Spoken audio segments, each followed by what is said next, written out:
Assalamualaikum warahmatullahi wabarakatuh. Perkenalkan, nama saya Kiki Syanakri, NIM D1A019075, kelas Agroekoteknologi C. Di sini saya akan membuat video tentang pemberdayaan kelompok tani, mata kuliah penyuluhan pertanian.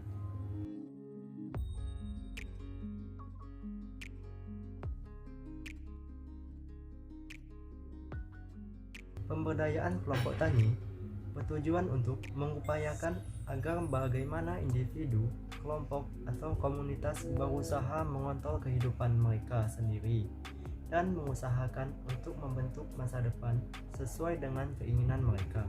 Inti utama dari pemberdayaan adalah tercapainya kemandirian.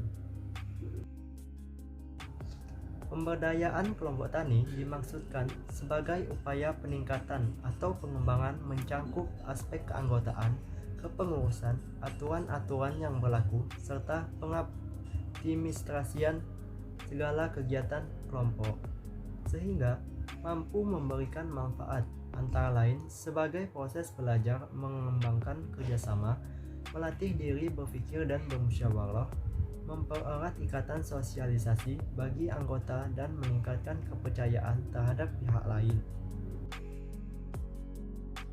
5 tahapan pemberdayaan kelompok tani.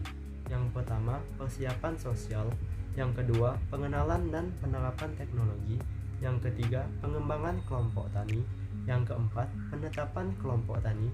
Yang kelima, kemandirian kelompok. Faktor yang berpengaruh dalam pemberdayaan kelompok tani. Yang ke-1, faktor sosial. Yang kedua, faktor budaya. Yang ketiga, faktor ekonomi dan aspek lain yang berbeda pada setiap kelompok atau individu. Untuk menyikapi hal ini, maka dikembangkan pendekatan pengembangan kelompok yang bertujuan untuk meningkatkan kemampuan masyarakat dalam menghadapi berbagai permasalahan dan kebutuhannya. Prinsip pemberdayaan kelompok tani.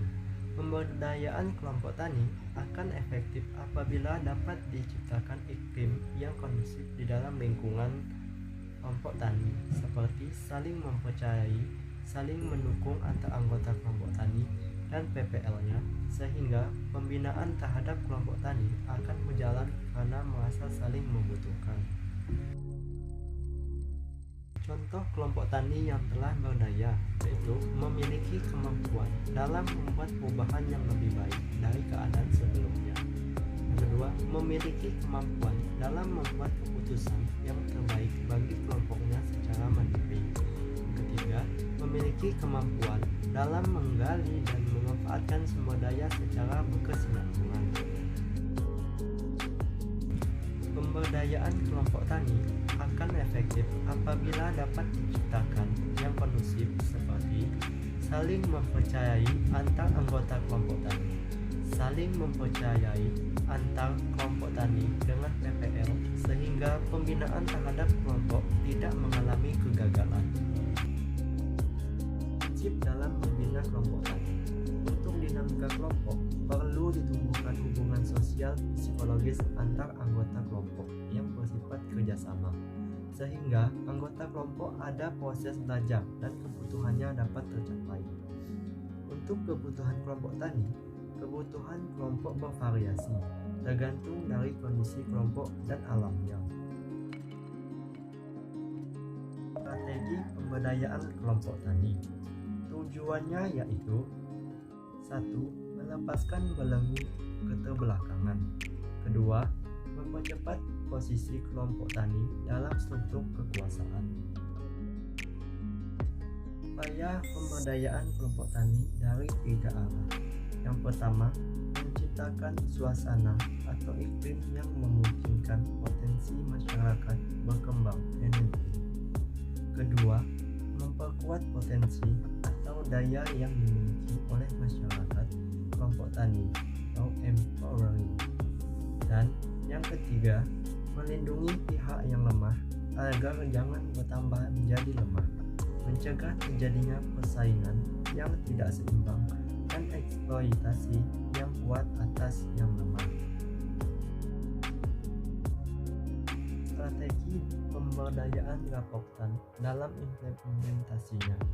Yang pertama, strategi pengembangan sumber daya manusia. Strategi ini dijalankan dengan meningkatkan kesadaran dan percaya diri, peningkatan pendapatan dan kesejahteraan, serta mendorong ditingkatkannya peran sosial budaya dari kelompok tani. Strategi yang kedua dalam pemberdayaan kelompok tani dalam implementasinya yaitu strategi pengembangan kemampuan dalam permodalan. Strategi ini diharapkan dapat menumbuhkan swadaya menuju sistem ekonomi pasar. Strategi pemberdayaan kelompok tani dalam implementasinya yang ketiga yaitu strategi pengembangan kelembagaan ekonomi rakyat. Dan yang keempat, strategi pengembangan pasar.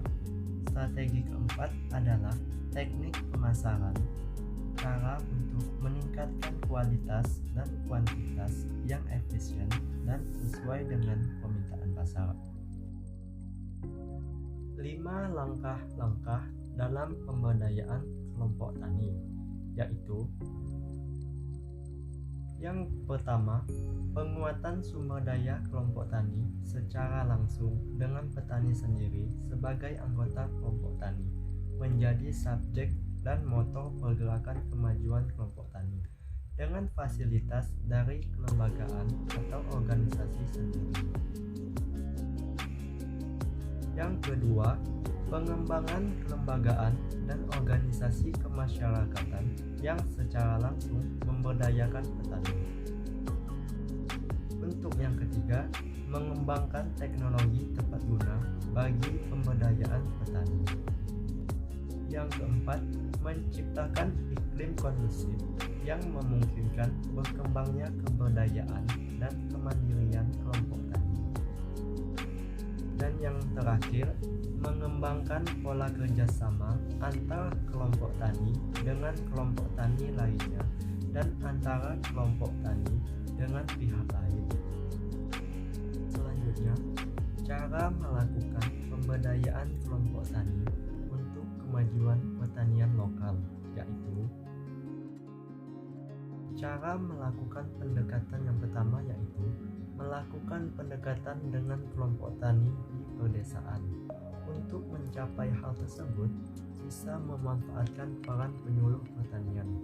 Penyuluhan ini akan melakukan pendekatan kelompok, pembinaan kerjasama individu petani dalam proses belajar mengajar untuk meningkatkan pengetahuan dan keterampilan. Cara yang kedua yaitu memberikan penyuluhan dan pelatihan kepada kelompok tani. Penyuluhan ini merupakan suatu upaya mengubah perilaku petani agar mengetahui dan memiliki kemampuan memecahkan masalahnya sendiri dalam usaha meningkatkan hasil usaha serta tingkat kehidupannya. Melalui penyuluhan dan pelatihan, diharapkan kelompok tani bisa menumbuhkan perubahan lebih baik ke depan dalam melakukan aktivitas pertanian hingga memasarkan hasil produksi pertanian secara lebih optimal. Cara yang ketiga yaitu membuka akses pasar yang luas bagi petani. Petani yang memiliki akses pasar yang luas akan membantu meningkatkan keuntungan karena bisa mengakses pembelian secara langsung yang akan memberikan harga beli terbaik.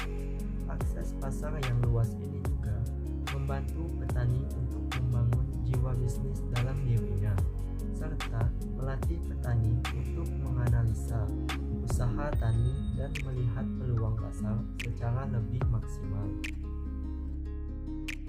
Cara yang keempat yaitu mengenalkan petani dengan software dan aplikasi pertanian berbasis cloud.